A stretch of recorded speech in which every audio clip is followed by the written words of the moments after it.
সুপ্রিয় শিক্ষার্থী, কেমন আছো তোমরা?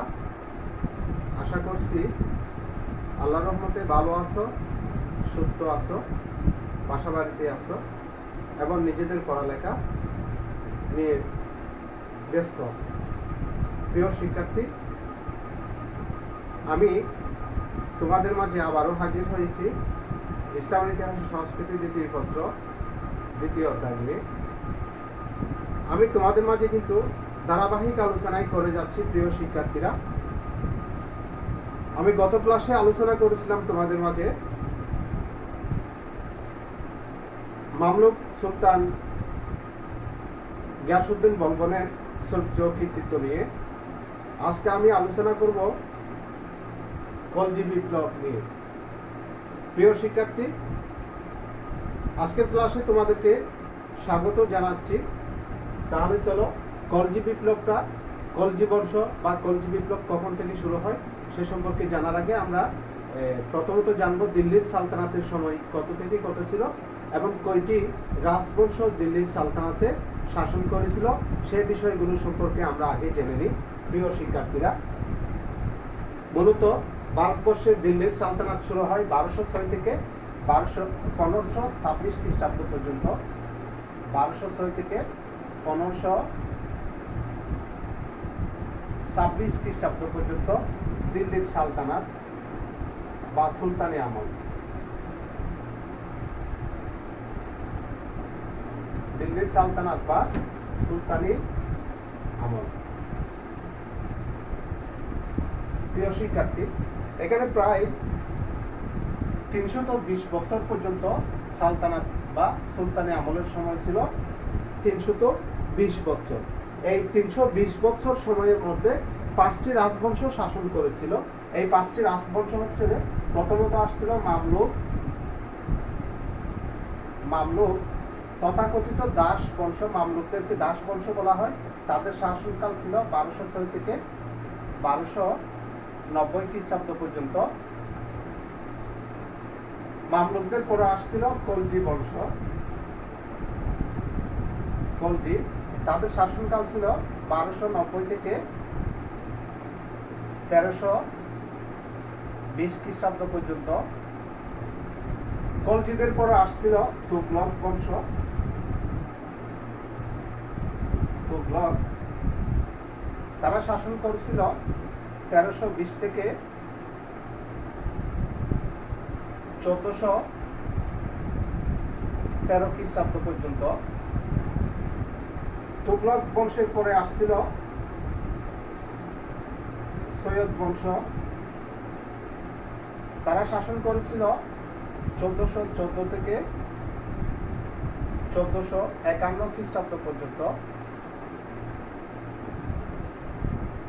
তারপরে আসছিল সর্বশেষ লোদি বংশ। তারা শাসন করেছিল 1451 থেকে 1526 খ্রিস্টাব্দ পর্যন্ত। প্রিয় শিক্ষার্থী, তাহলে এখানে কয়টি রাজবংশ সম্পর্কে আমরা পেয়েছি?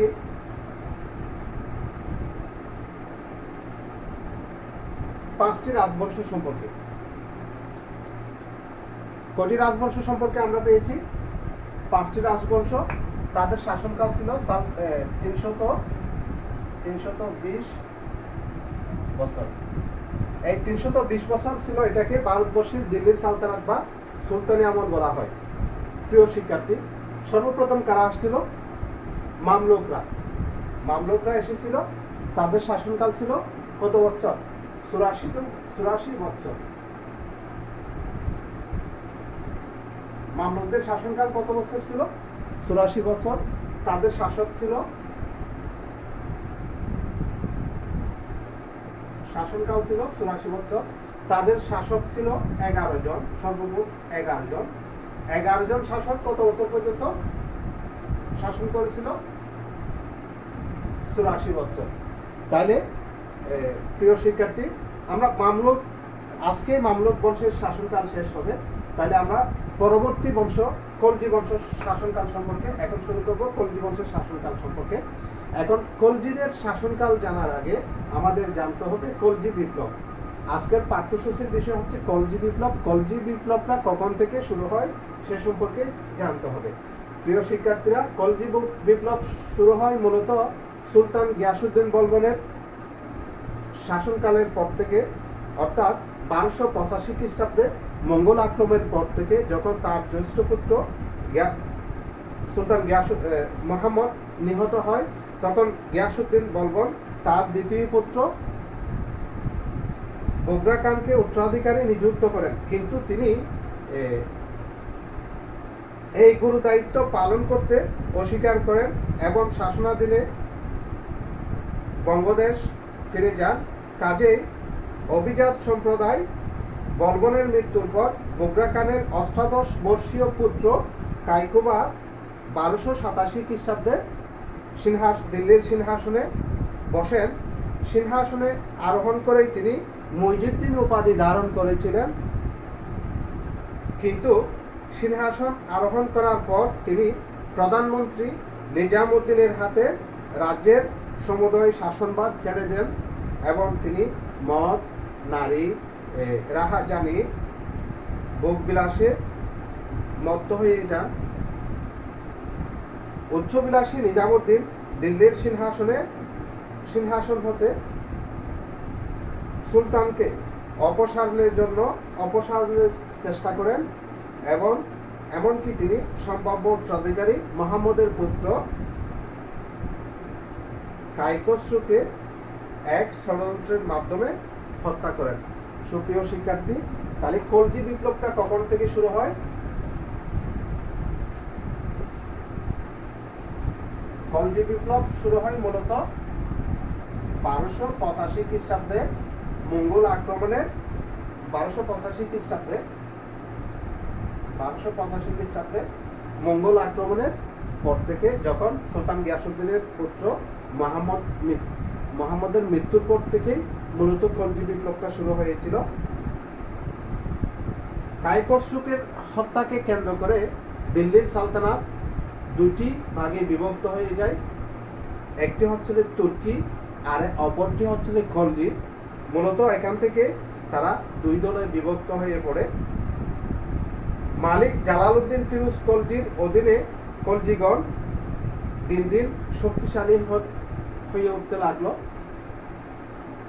তারা তাদের পক্ষে অনেক তুর্কি মালিক এবং আমিরদের সহায়তা লাভ করলো।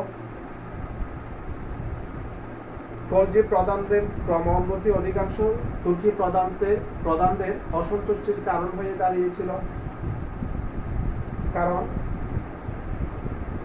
তারা পক্ষপাতগ্রস্ত হয়ে সুলতানের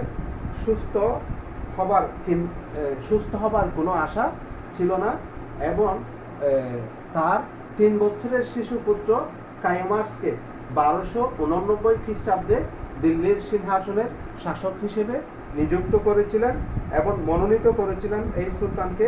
তারা 1290 খ্রিস্টাব্দে নিজেকে দিল্লির সুলতান বলে ঘোষণা করলেন। এভাবে তুর্কি সাম্রাজ্যের প্রাথমিক আমলের শাসনের অবসান ঘটল এবং খলজি বংশের শাসন শুরু হলো। প্রিয় শিক্ষার্থী, তাহলে খলজি বংশের শাসন কত সাল থেকে শুরু হয়? তোমাদেরকে আমি আজকে এখানে বলেছিলাম খলজি বংশের শাসনটা শুরু হয় মূলত কত সাল থেকে? খলজি বংশের শাসনকাল 1290 থেকে তাদের শাসনকাল শুরু হয়। তার মৃত্যুর পরে দিল্লির মামলুক বংশের সর্বশেষ সুলতান কে ছিল? সুলতান কাইমাস ছিল মামলুক বংশের সর্বশেষ সুলতান।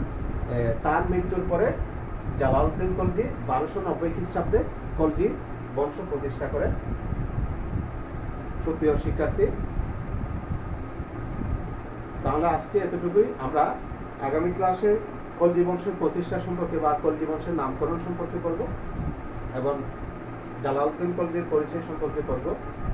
এই পর্যন্ত সবাই ভালো থাকবে, সুস্থ থাকবে। আল্লাহ হাফিজ।